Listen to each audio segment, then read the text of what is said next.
Bueno, cuando estaba preso el tiempo era muy largo, se hacía largo, largo el día. Ahora se hace muy corto. Entonces no sé si es que porque además los días son más cortos o es la situación en que vivimos, ¿verdad? Es una situación extraña, ¿verdad? Llevamos como 5 meses o quizás un poco más de confinamiento absoluto, ¿no? De no poder salir, lo cual es bastante ridículo, ¿no? De que por el hecho de ser un poquito más, de tener un poco más de edad y tener más canas que otros, no se pueda uno mover. Pero bueno, la vida es así. A mí me interesaba mucho la fotografía y mi ambición además era ser escritor, ¿verdad? Me interesaba mucho más que la pintura. Todo eso después fue cambiando y mis comienzos primero fueron en el teatro, porque buscando una escuela, en esa época, buscando una escuela donde estudiar fotografía, no existían en la época, y justamente apareció un aviso en el diario en que se abría la escuela de teatro en la Universidad de Chile con clases de escenografía. Y entonces pensé que eso podría ayudarme posteriormente para si podía estudiar y combinara con la fotografía. Me inscribí allí y ahí empezó la pasión por el teatro y que luego se fue transformando en la que realmente debía haber empezado desde un comienzo a pintar. Pero, pero la vida está llena de complicaciones en que va uno saltando de un lado a otro. Lo normal en esa época estudiábamos en la mañana en la Escuela de Bellas Artes y en la tarde en la Escuela de Teatro en la Universidad de Chile, que funcionaba en un pequeño cuartucho, en una especie de entretecho en la Casa Central de la Universidad de Chile. Y el hecho de pertenecer al grupo de estudiantes prácticos era lo normal, porque eran los compañeros que me acompañaban y entonces era Balmes, estaba José Venturelli también, y la Rosel no estaba en ese grupo, estaba la Gracia Barrios, que era como una especie de mamá de nosotros ahí, porque nos preparaba unas once fantásticas mientras estábamos trabajando. Y eso era casi normal, pertenecer a ese grupo de estudiantes plásticos. Sí. Y que es importante porque casi todos los, los pintores que todavía nos mantenemos en la palestra formamos parte de ese grupo. Sí. En esa época los profesores eran un poco anticuados, ¿verdad? Y nosotros, por lo menos en el caso, estaba por una visión un poco distinta a lo que veía en los profesores que nos rodeaban. Yo, junto con Eduardo Martínez Bonatti, empezamos a buscar por nuestra cuenta maneras de enfrentar la pintura de un modo diferente. Así que no, estudiábamos nosotros mismos por nuestra cuenta lo que queríamos. La atmósfera siempre fue de cambio, de no estar contento con, incluso políticamente. Ya en esa época comenzaban los primeros atisbos de una búsqueda junto a la clase popular, ¿verdad? Entonces el modo de ingresar a ese mundo era ingresar a las juventudes comunistas. Y es lo que hicimos. Fuimos miembros de la Juventud Comunista, pero todo eso era un poco desordenado, más bien. Las reuniones que teníamos eran más bien como para tomar once juntos, en el fondo, ¿no? Pero todo eso se mezcló además con luchas verdaderas en la calle, salir a pelear la Embajada de los Estados Unidos, por ejemplo, tirarle piedra a los pacos, otros grupos dar vuelta a micros, porque era el tiempo de la dictadura de González Videla. Y claro, nosotros decimos dictadura, pero en comparación con lo que vino después, eso era un juego de niños, ¿no? Eh, entonces, todas esas son como pequeños balbuceos de buscar una ubicación en el mundo. ¿Sí? Así que de a poco fuimos entrando en esas realidades. Y esas realidades que consistían además en empezar a conocer, aparte de lo que éramos nosotros, nuestro pequeño mundo de estudiantes, y comenzar a vincularse con la lucha de veras de los trabajadores, la vida de la gente de las poblaciones marginales, ¿verdad? Junto con un grupo de arquitectos, entre los cuales estaba Miguel Launer, Sergio González, Calico Marner, en que se trataba de buscar una manera de ser útil, junto al hecho de que estábamos también tratando de formarnos de una manera más sólida. ¿Sí? O sea, eran todos tanteos, búsqueda por todos lados. Esa es la sensación que tengo yo ahora de toda esa época. Eh, Entusiasmo, mucho entusiasmo. ¿Sí? Entre digamos, el 48 o el 49 y ya el 52 y el 53 estaba haciendo decorados, ¿verdad? Había hecho algunos trajes para el teatro de la Universidad de Chile y otro para una compañía profesional. Y entonces decidimos junto con mi amigo y compañero en el Instituto Nacional, León Chidlowski, que es músico, nos fuimos a Europa. Él iba becado para Alemania y yo iba becado por mí mismo, es decir, con las patas y el buche, a París. Entonces, todo ese encuentro con los viejos maestros, Rembrandt, sobre todo de la Croix, fueron un golpe tan fuerte que yo dije, con estos gallos uno no va a poder superarlo jamás. Y entonces dejé de buscar en la pintura y me centré más en el teatro. Pero luego a la vuelta de eso, me tocó hacer un viaje a Brasil.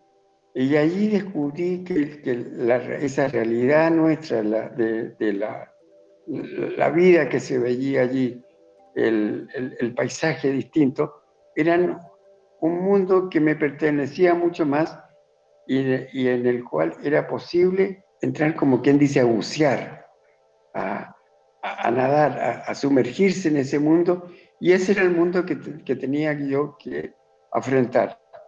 Entonces yo ahí empecé a retomar la pintura, pero casi como una especie de amante con la cual yo estaba engañando al teatro, ¿verdad? Entonces eran unas pequeñas escapadas y que solamente fueron tomando forma a través del tiempo. Después de más o menos unos 20 años en el teatro, trabajando, debo haber hecho más de 100 escenografías y diseños de traje, haber hecho clases de teatro y todo eso, me fui dando cuenta que en el teatro, cada vez mis escenografías eran más escuetas, más simples, desnudas casi, porque me parecía que el único interesante en el teatro, el único que tenía valor era el actor, en el cual se centran todas las miradas y sobre el cual gira todo. La obra, el decorado, la música, todo está para servir al actor. Y entonces, o bien me transformaba en un actor o en un director de teatro y me metía de lleno a eso, o sencillamente dejaba el teatro y retomaba a mi amante los días domingos la pintura. Y es lo que hice. Dejé el teatro y renuncié a él, a la escuela, al teatro mismo, y ya después de eso casi no veo teatro. Es un universo que ya no me pertenece, pero que me ha ayudado mucho porque la idea del espacio teatral me ha ayudado, la idea del tiempo en la pintura y la idea de de que en el teatro suceden cosas. Y siempre he tratado que en mi pintura sucedan cosas, a pesar de que no lo parezca, pero así es, suceden cosas. Son las cosas que me pasan a mí y son las cosas que le pasan a otros. Lo otro que se diferencia con el teatro es que ese trabajo comunitario en que uno una parte del engranaje desaparece y entonces en la pintura es un oficio de soledad. Por eso yo estaba marcado para la soledad. Y entonces ese universo solitario se tiene que ver de todas maneras influenciado por lo que te rodea, por la vida que te rodea, por los otros. Es cuestión de tratar de hacer que las dos cosas funcionen, esa dicotomía, ¿verdad? Entre lo social y lo personal. Esas búsquedas son las que han estado marcando la vida mía. Sí. Yo conocí a Mata en el año 53 y recuerdo exactamente el mismo día que la reina Isabel de Inglaterra ascendía al trono, porque recuerdo que vimos toda la ceremonia en la calle frente a un televisor que estaba en una tienda en la plaza que está abajito de la casa de Mata. Mi amigo y colega Domingo Piga, que era uno de los directores del Teatro Nacional, había sido becado a Italia y allí había conocido a Roberto Mata. Y entonces Domingo Piga me dijo, tienes que conocer a Mata. Y cuando él vino a París, desde Roma a París, hizo que concordáramos y nos encontráramos en esa plaza en París. Y de allí creció una amistad así de más bien literaria, si tú quieres, porque Mata era un loco maravilloso. Yo creo que era más filósofo, más poeta y más con un entusiasmo increíble, hablando de todo y de cada cosa, y que te dejaba absolutamente borracho de hablar, de hablar, de hablar. Y eso hacía que yo, cada vez que me encontraba con él, después llegaba como loco a pintar a la casa. Pero la obra que yo siempre empecé, que yo hice, nunca tuvo que ver nada con el universo de él, con el universo plástico de él, porque éramos muy alejados de todo eso. Lo de él eran una especie de paisajes cósmicos y a veces a través no solo del telescopio, sino que del microscopio también. Y lo mío siempre estuvo mucho más engarzado con las realidades sociales, ¿verdad? Y ese tipo de búsquedas. Y el nacimiento verdadero de mi pintura se produjo mucho después en Praga. Eh, allí fui creando el verdadero mundo en el cual yo me empecé a desarrollar y que se ha ido desarrollando desde esa época hasta ahora. Sí. Pero no, la influencia de él es una influencia así como de gran amistad y de locura, de ese entusiasmo que él lograba crear en uno. Sí, porque era muy imaginativo para hablar de cualquier cosa, se agarraba a eso y se metía casi como por dentro un tubo y inventando cosas. Gran inventor, Mata, gran inventor, sí. Bueno, yo estaba estudiando en la Escuela de Artes Aplicadas, UMPRU, se llama, Unesco Provincial Visoka Escola. Y allí en la biblioteca, me pasaba mucho en la biblioteca, y entonces encontré un libro sobre la cultura maya.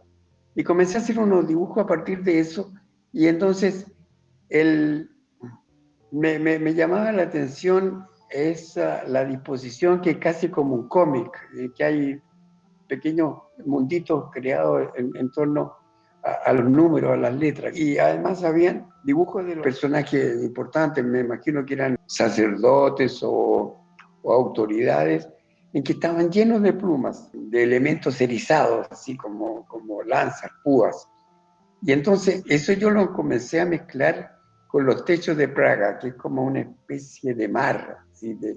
de, eh, es una ciudad antigua y que se ha conservado. Entonces, era posible siempre ver ese mundo de como un gran océano de techos. Y entonces, de esa mezcla comenzaron a nacer esta especie de explosiones y que fueron los primeros dibujos y que encuentro yo un mundo absolutamente mío y creado por mí y no saliendo de otros. Antes me habían entusiasmado a los primeros que hemos nombrado, a, a Rembrandt y a Delacroix, me entusiasmaba mucho a Tamayo, por ejemplo, ¿verdad? Entonces, y todo ese Picasso mismo, ¿verdad? Entonces, por primera vez yo siento que empiezo a tener un vocabulario propio.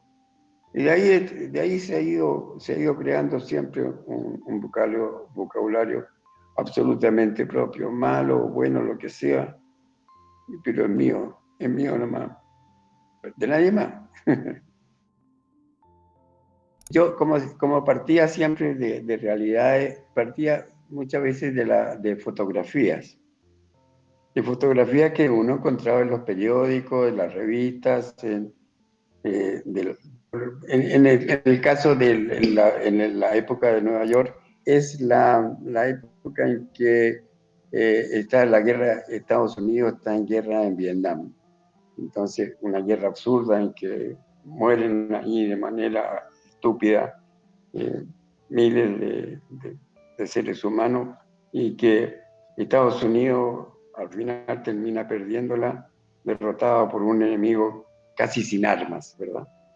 Y entonces, algunos de los artistas pop habían utilizado la fotografía también, como el caso de la Andy Warhol, pero la fotografía estaba impresa, o sea, la fotografía misma. Y eso a mí no se me había ocurrido, de que la fotografía se podía imprimir. Y entonces eso me pareció interesante y ya no solo transcribir la fotografía, eh, transformándola como quien dice, como una inspiración de uno, como un punto de partida, sino como la obra misma, ¿verdad?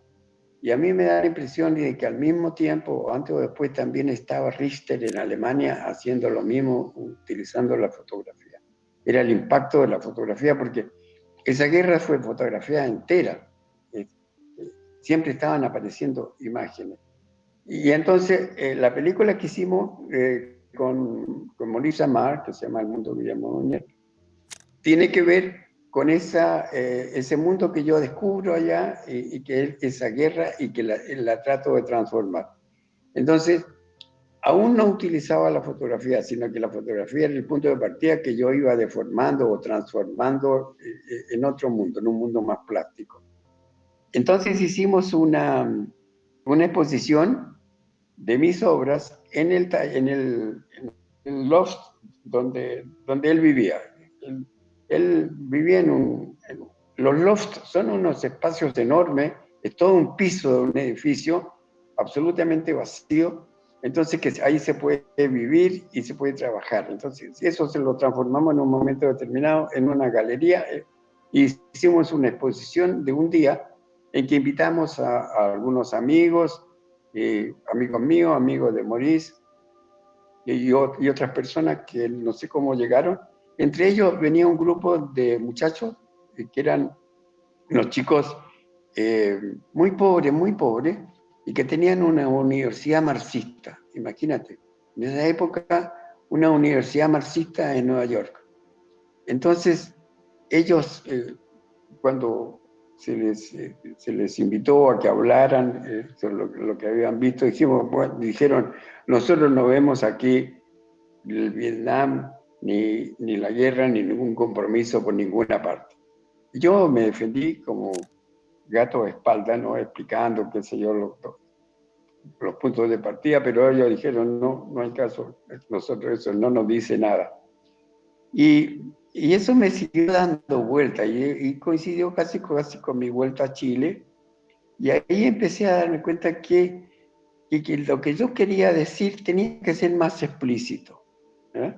Entonces ya empecé a recuperar la figuración y, y empecé a utilizar los recursos, porque no es tanto la influencia del pop, sino que son los recursos que tenían muchos de los artistas pop. Era la serigrafía. La serigrafía permitía extender la obra, o sea, hacer varios ejemplares de una misma obra y que tiene el mismo valor de un original. Y en esa época la serigrafía se tenía que hacer con colores planos, porque no existía como ahora que casi la serigrafía es casi como un offset, no hay ninguna diferencia, casi se puede hacer un realismo absoluto. Y en esa época apenas sí se estaba empezando a utilizar aquí en Chile la fotografía. Entonces, como no podía yo usar las grandes proporciones de fotografía, lo hice pintándolas, o sea, tratando de pintar como si fuera una fotografía. Eh, pero siempre conservando esa idea de que no era la fotografía misma, sino que era algo que imitaba a la fotografía. Y es curioso porque al mismo tiempo estaba este Richter, el escritor alemán, haciendo las mismas cosas en Alemania y no tenía idea yo de su existencia, y él mucho menos de la mía, ¿verdad? Entonces, es curioso como ciertos hechos se reparten así en el universo de manera general. Y entonces, por eso hubo ese cambio, ¿verdad? Entonces, como se me dijo que yo era artista pop, yo dije que no era pop, sino que pop político. ¿Sí? Era un chiste malo, pero resultaba cierto eso que era pop político. ¿Sí? Siempre me ha interesado todo este tipo de cosas, por ejemplo, la creación de esa galería de arte, la Galería de Arte Sol de Bronce se hizo en esa época con La Hormiga, con la ex mujer de Neruda, y con la Delia del Carril, que era la Delia del Carril, y la Delia Barahona, eran las dos Delias, era la esposa de José Venturelli, que éramos muy amigos, muy amigos, muy amigos. Entonces, esta idea de crear cosas como para tener más acceso a la gente es lo que hizo que hiciéramos, junto con la Patricia Israel, la pintora Patricia Israel, hicimos esta tiendita en que se vendían allí afiches. Y no le pusimos afiche porque la palabra afiche te relacionaba casi con la publicidad, digamos. Entonces, por eso utilizamos la palabra póster, porque era un poco más ambigua y además tenía como para el oído chileno otra significación, a pesar de que póster es la traducción de afiche o cartel, placat en alemán, ¿verdad? En affiche en francés. Entonces, la idea era poner a disposición de la gente una obra original y barata, porque se vendían esas cosas al precio mucho menos de lo que cuesta un disco. Y eso fue una locura, porque la gente empezó a comprar, a comprar, a comprar, y eso nos hizo cambiar de pelo durante todo ese tiempo. Ya íbamos a los restaurantes y nos mirábamos al lado derecho por el precio de las cosas que comíamos, sino que lo que queríamos comer nomás, no estaba lo mismo. Por primera vez nos sentíamos millonarios y con alguna posibilidad de vivir decentemente. Fue una fecha muy divertida, muy entretenida. Eh, y, y eso fue permitiendo el hacer obra y extender obras por ejemplo, hicimos obras de La Roser, de Martínez, de Eduardo Martínez Bonatti, mi amigo, de la misma Patti. La Patti después hizo ese mapa maravilloso que hicieron con Alberto Pérez, en que sale Latinoamérica con algunos elementos de las luchas populares y que ese afiche se hizo famoso porque fue uno de los que quemaron los milicos y hay una foto así que se repartió por todo el mundo en que los milicos después del golpe lo están quemando, igual que los nazis en su época. Y esa es la historia del pop político. La candidatura de Salvador Allende empieza en el 52. Y yo recuerdo que en esa época éramos unos cuantos que íbamos detrás de él en los desfiles y que cada vez fue creciendo más hasta después llenar, pero multitudes, ¿verdad? Así, tan impresionantes como cuando escuchamos ahora, después del estallido, allí en la Plaza de la Dignidad, esos millones de personas cantando el himno o venceremos o el pueblo unido, ¿no? Bueno, en la cuarta candidatura fue cuando logró el presidente ser elegido. En cada una de esas oportunidades inventábamos cosas, ¿verdad? Se inventaban para los desfiles hacer cosas, recortar cosas, pintar cosas, reunir gente que trabajando. El caso era siempre estar haciendo algo novedoso, algo distinto, ¿verdad? Y todo había que hacerlo sin plata, con materiales así. A nadie se le pagaba nada, nunca se le pagó nada a nadie. Tan distinto a lo que es todo ahora, que todo es pagado, todo es pagado. Nosotros todo era gratis, todo era, trabajamos nada más que por amor a las cosas, por amor a lo que estábamos nosotros, en lo que estábamos metidos. Era, pero miles de almas generosas y buscando eso.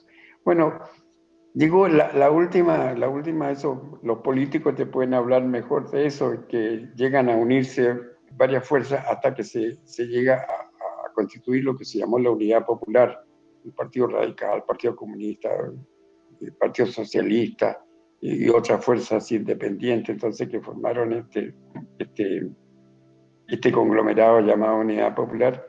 Y entonces, como siempre, todos los años, cada vez la candidatura de Salvador Allende, los artistas hacíamos, se participaba en una exposición colectiva de apoyo a él. Y siempre se hacía en un lugar, como que dice, una especie de galería o museo, en el edificio España. Y a mí se me ocurrió proponerle a este comité de la Unidad Popular una manera distinta de apoyar al candidato, que era hacer una exposición en que participaron la mayor cantidad de pintores que pudiéramos participar y hacerla al mismo tiempo en 80 lugares distintos del país, para lo cual había que recurrir no a una pintura, sino a una serigrafía.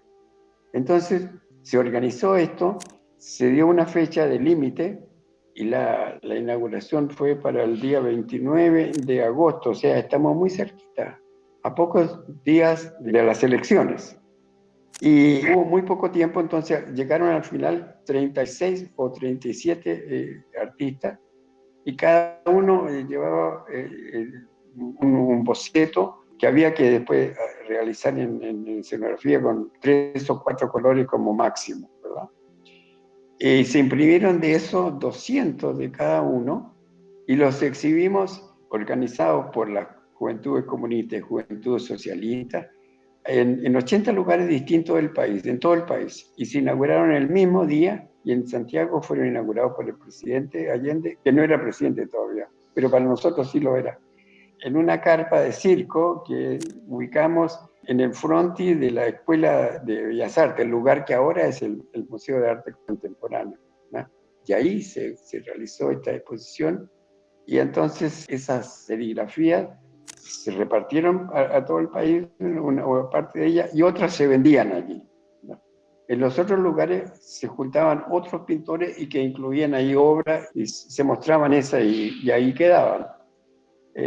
Ahí no se vendían afuera, pero en Santiago las vendíamos y que era un modo de juntar dinero para la campaña, pero al final no pudimos aportar mucho porque los gastos con que nos habíamos contado eran bastante mayores, el arriendo de la carpa del circo, todo lo que había que pagar, gente que tuviera que cuidar eso en algunos momentos. Es decir, hubo unos gastos superiores, pero en todo caso fue un éxito inmediato, porque la idea era crear esa conciencia de que el arte tenía que tener otro sentido, al servicio de las clases populares. Eso era lo que buscábamos. Y que después pudo eso realizarse y tomar más sentido ya en el Tren de la Cultura, que fue una de las primeras acciones que se hizo ya con el presidente elegido e instalado ya en la moneda. Y después, mi punto de vista, cuando pasé a ser director del Museo de Arte Contemporáneo, que no tenía nada que ver esa designación de director de un museo con la elección de Allende, sino que era una cosa interna de la universidad y que coincidió. Pero parece ser que el hecho de haber organizado esta exposición que se llama El pueblo tiene arte con Allende motivó a las autoridades para que me eligieran el director del museo. Entonces yo ahí durante todo ese tiempo dejé de pintar y me dediqué a eso de ser director.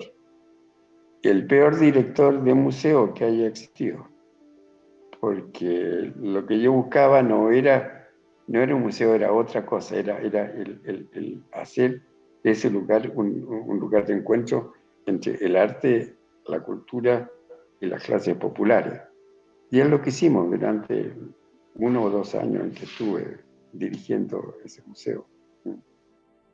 Ese museo siempre fue un museo muy pobre porque ahí no había plata, así que todo había que hacerlo con entusiasmo. De todas maneras, en algunos momentos había tenido un cierto auge económico durante el tiempo que Nemesio Antunes lo dirigió, porque él se hizo apoyar por entidades de tipo artístico o comercial. Durante el tiempo que yo fui no teníamos el apoyo de nadie, nada más que la universidad, y la universidad pagaba sencillamente los salarios de un director, un secretario y como 3 o 4 asistentes, y eso era todo. Entonces no teníamos plata para nada, había que hacerlo todo así con nuestro esfuerzo nada más. Entonces yo decidí que ese museo no iba a ser un museo, sino que una especie de casa de la cultura en el fondo, no porque no teníamos un acervo, o el acervo que tenía en ese momento el museo era muy escaso. Entonces todo eso quedó confinado en muy malas condiciones, porque siempre estuvo en malas condiciones, nunca hubo plata de ahí, creo que desde su creación no hubo nunca plata. Entonces todo eso estaba metido en una sala y ahí quedó con candado cerrado, no se abrió nunca durante mi tiempo.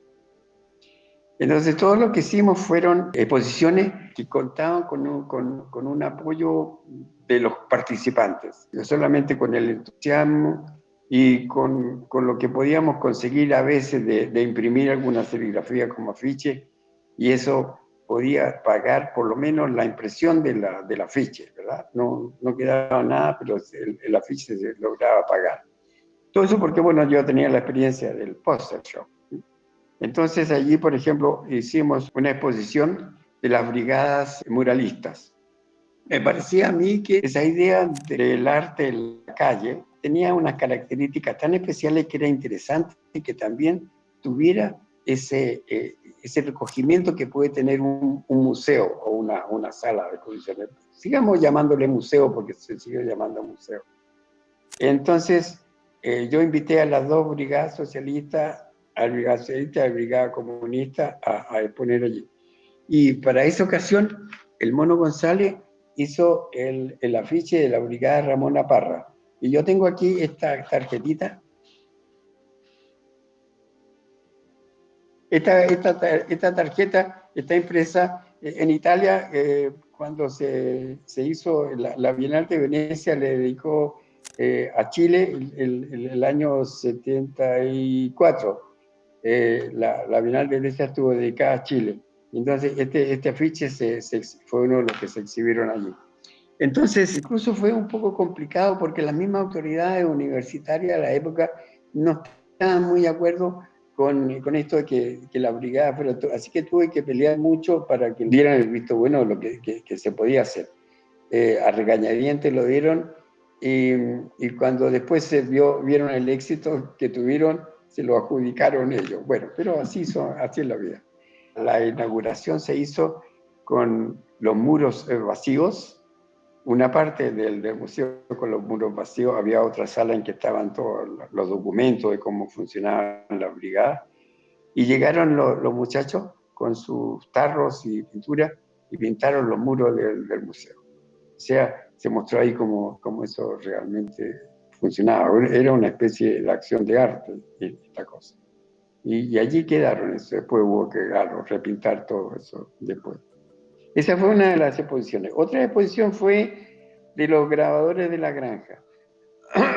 uno de los artistas nuestros había creado en la granja una especie de taller en que los pobladores de allí, de la granja, que en esa época eran muy, muy pobres, mucho más pobres de lo que es ahora, hacían grabados no en madera ni en metal, sino que en cartón. Eran unos grabados maravillosos, con una ingenuidad y una belleza plástica sensacional.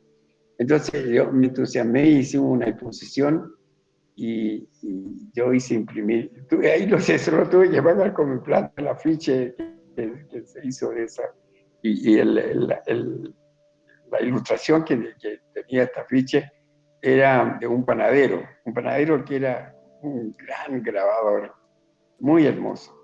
Entonces, esta fue otra de las exposiciones. Y una de las más importantes de todas se llamó Las 40 medidas. Las 40 medidas era digamos, la carta de presentación del gobierno, es decir, los puntos, los postulados, lo que se quería hacer durante el gobierno de la Unidad Popular.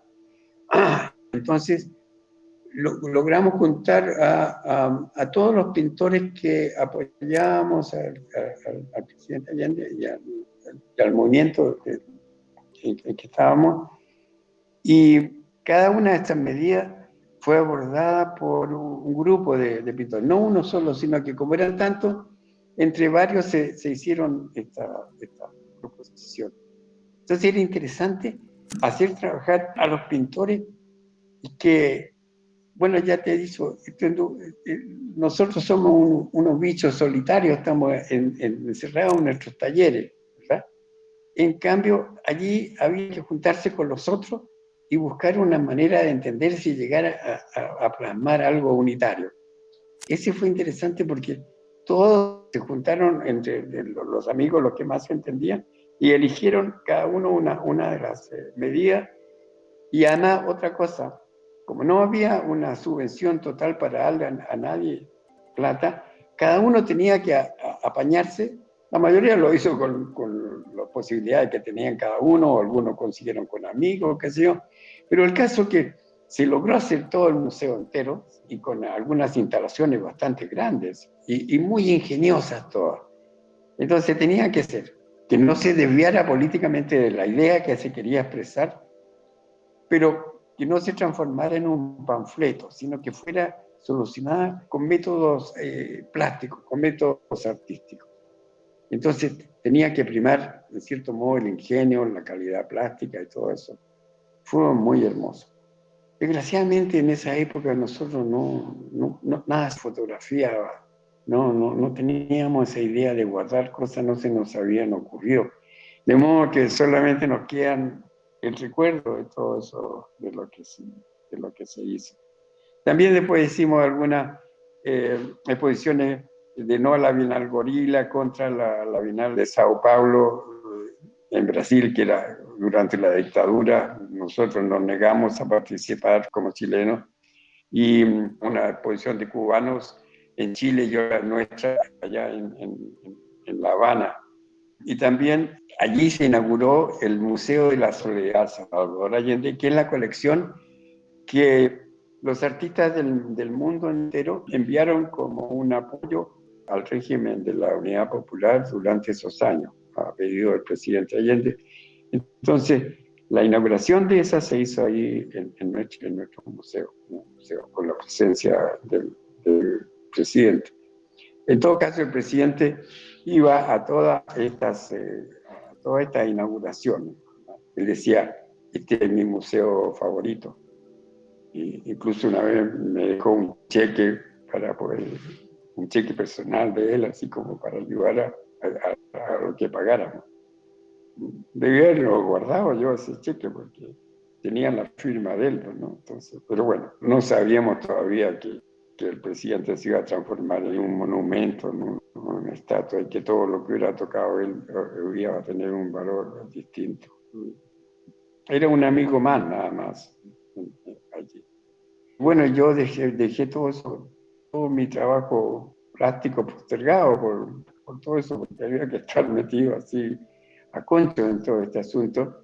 Y teníamos muchas críticas de la derecha e incluso de algunos grupos de más extrema izquierda, que incluso una vez se tomaron el museo, porque querían que fuéramos más, no sé, más puntúos.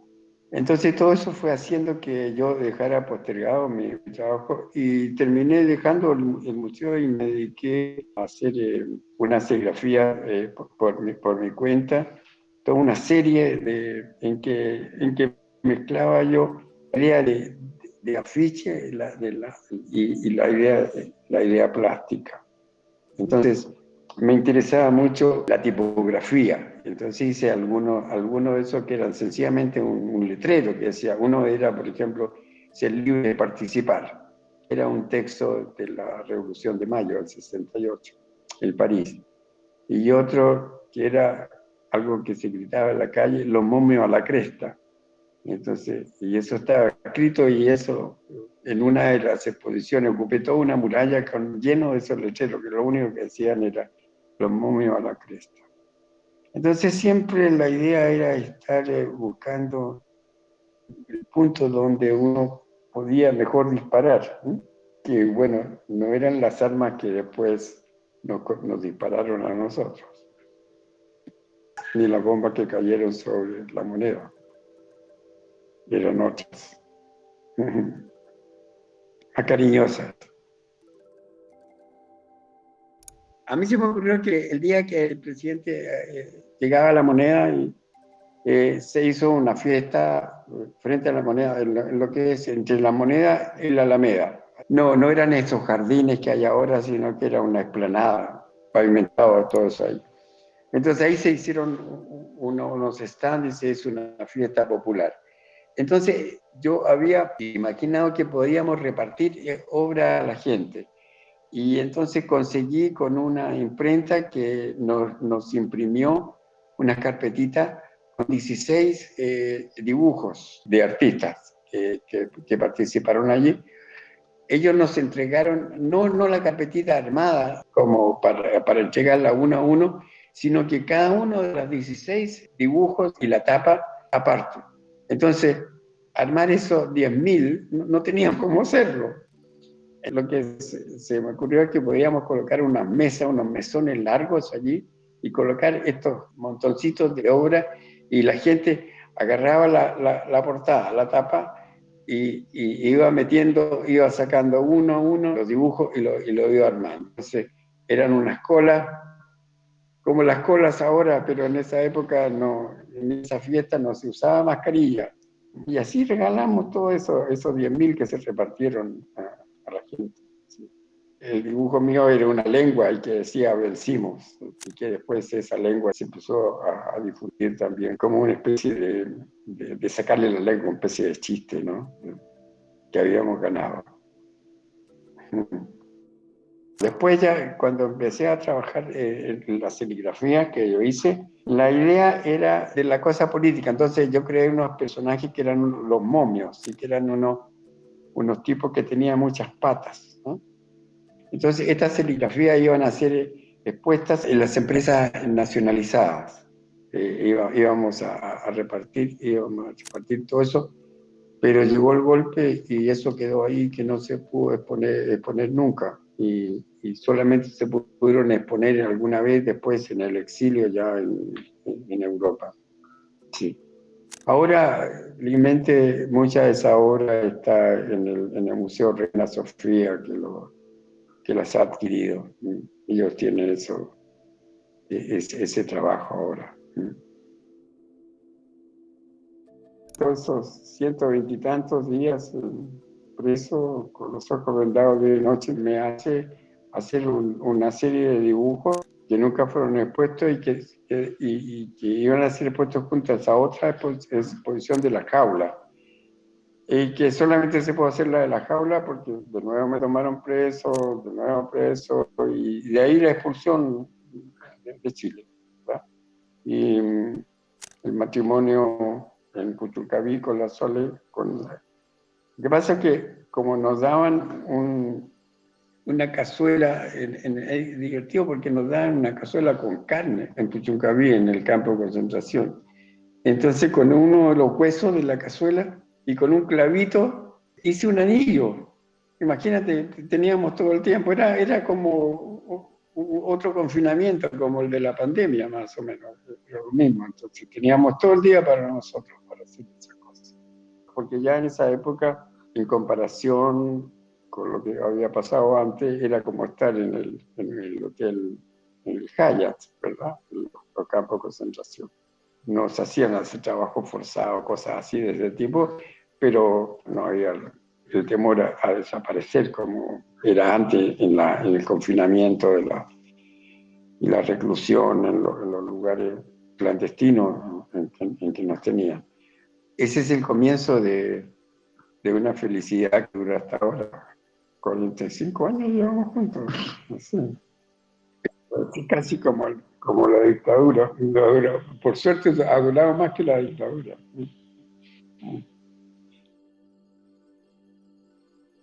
Lo que he estado tratando de encontrar es tratar de hablar con un lenguaje ancestral, si tú quieres decir, de la esencia del ser, ¿verdad?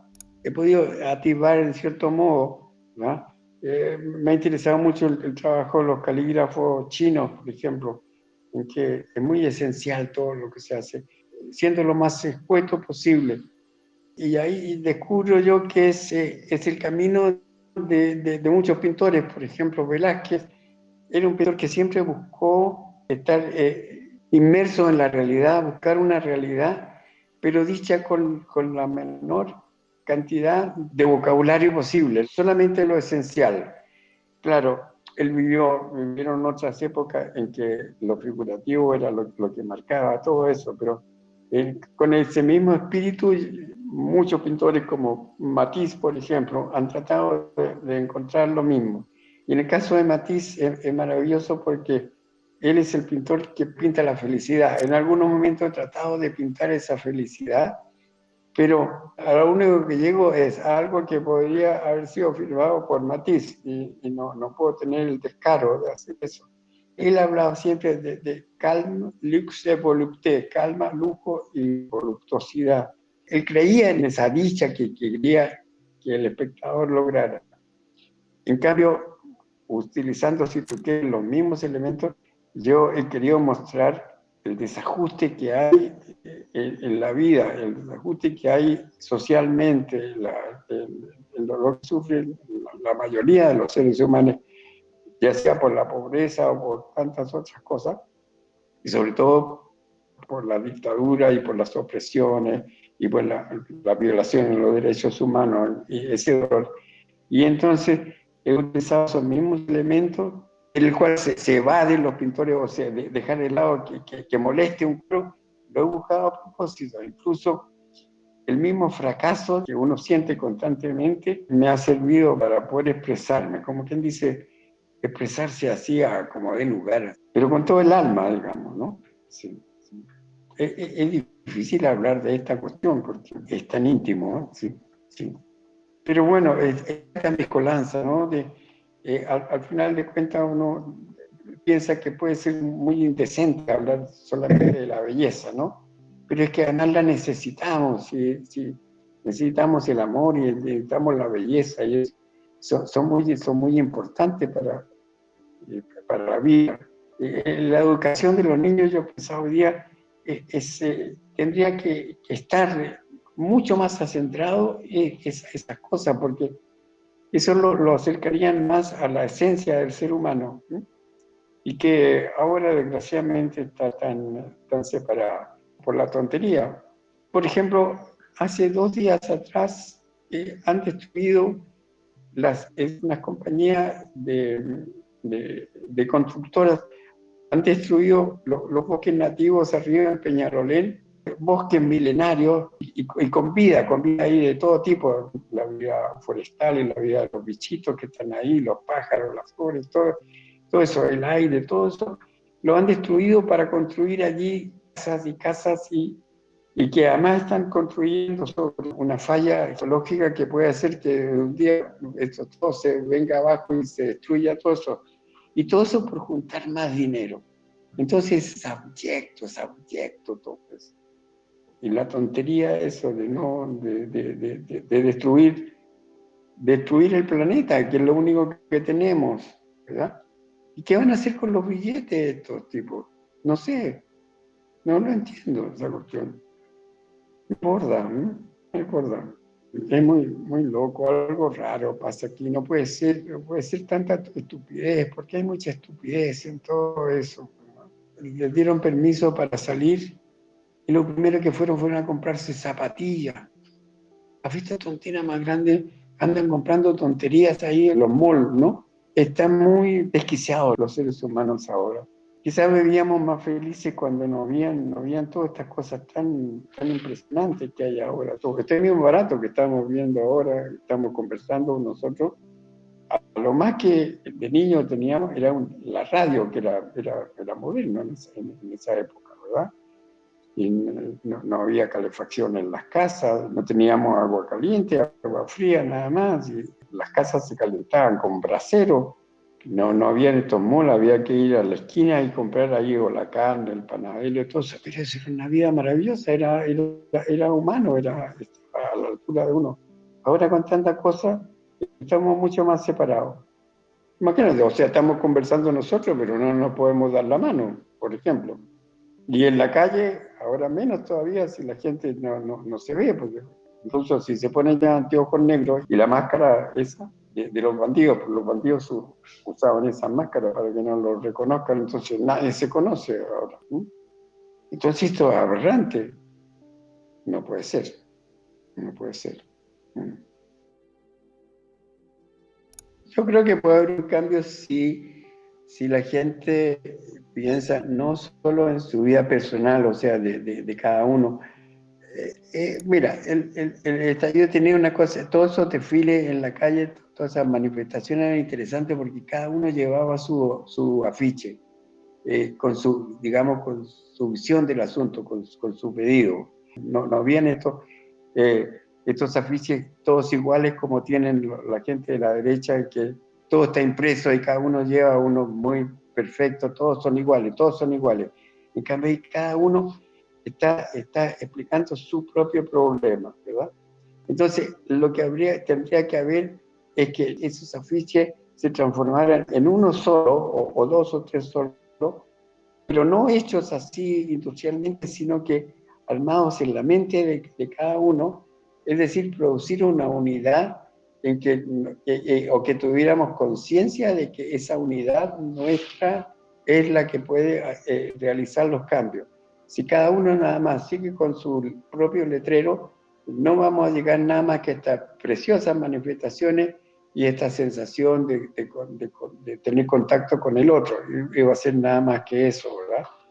O sea, ese entusiasmo va a tener que transformarse en algún momento en una fuerza, si no va a continuar exactamente igual todo.